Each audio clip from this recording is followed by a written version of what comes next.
mwamba, aliye mwamba wangu, ni Yesu aliye mwamba wangu, aliye mwamba, aliye mwamba wangu. Wewe ni nani aliye mwamba wako, aliye mwamba, aliye mwamba wangu, ni Yesu aliye mwamba wangu, aliye mwamba, aliye mwamba wangu.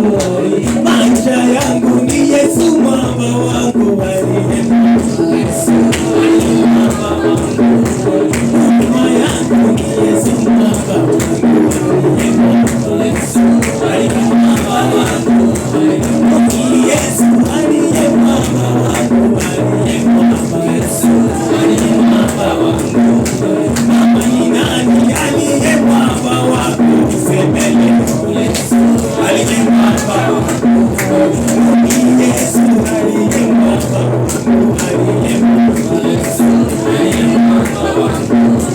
Baba zangu ni Yesu mwamba wangu, aliye mwamba, aliye mwamba wangu. Maisha yangu ni Yesu mwamba wangu, aliye mwamba, aliye mwamba wangu. Kazi yangu ni Yesu mwamba wangu, aliye mwamba, aliye mwamba wangu. Afya yangu ni Yesu mwamba wangu, aliye mwamba, aliye mwamba wangu. Wewe ni nani aliye mwamba wangu, semeni Yesu aliye mwamba wangu.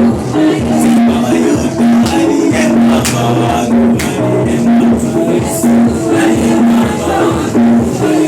Adonai aliye mwamba wangu, aliye mwamba, aliye mwamba wangu. Maisha yako ni nani mwamba wako, semeni Yesu aliye mwamba wangu, ni Yesu aliye mwamba wangu, aliye mwamba, aliye mwamba wangu. Ni Yesu aliye mwamba wangu, aliye mwamba, aliye mwamba wangu. Siku ya leo ni nani mwamba wangu, aliye mwamba, aliye mwamba wangu. Yesu aliye mwamba wangu, aliye mwamba, aliye mwamba wangu.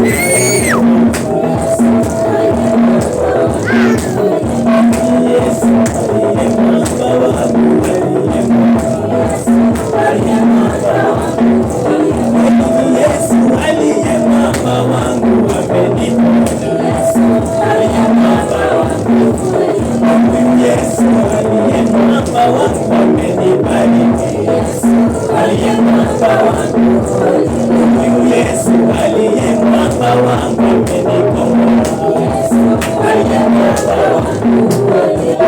Yesu aliye mwamba wangu, ameniokoa, aliye mwamba wangu. Aliye mwamba wangu, aliye mwamba, aliye mwamba wangu. Makofi kwa Yesu, haleluya. Maisha yako Yesu awe mwamba, haleluya. Kuishi kwako Yesu awe mwamba, haleluya. Ili mishale ya adui haitapata njia ya kukufikia, kwa maana Yesu ndiye namba wako, haleluya. Mungu abariki. Tunapoingia kwa neno lake kwenye kitabu cha Mwanzo 32 mstari wake wa 22.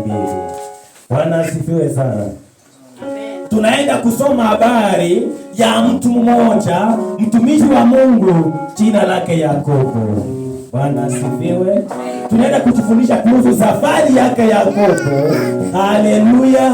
Haikuwa tu safari iliyokuwa rahisi, haikuwa tu safari ambayo ilikuwa imenyooka, ilikuwa safari yenye milima na mabonde. Haleluya. Kuna mito na kuna mabahari, lakini kitu nataka nikwambie siku ya leo, katika kusafiri kwake Yakobo alikuwa na baraka ndani yake. Haleluya. Yakobo alikuwa na malengo. Bwana asifiwe. katika hiyo safari ambaye anaona milima na mabonde, anaona usiku. Bwana asifiwe sana.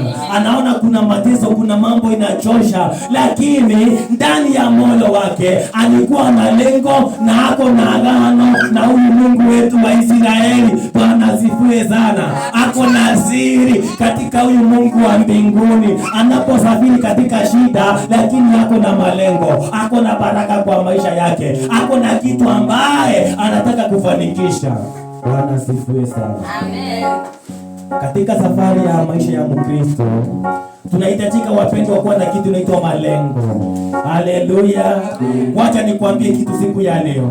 Ikiwa leo hii hata kama kuna nguvu mingi katika neno la Bwana, lakini nahitaji wewe mwenyewe uwe ndani ya moyo wako kuna nafasi ya mambo mema, kuna nafasi ya malengo, kuna nafasi ya matumaini na mazuri. Haleluya. Kwa sababu nikuambia hivyo, kuna wakati unakuta shetani anatangulia kwa maisha ya mtu. Bwana sifiwe. Na anapanda kitu mbaya, anapanda lengo mbaya. Bwana sifiwe. Unapata huyu mtu alipoamka asubuhi, Bwana asifiwe sana, yeye anaona tu hawezi. Bwana asifiwe. Hiyo sio lengo la mtu wa Mungu. Bwana asifiwe. Yakobo akiwa katika safari na shida nyingi, lakini anaona akiwa amebarikiwa. Lengo lake ni baraka. Bwana asifiwe sana.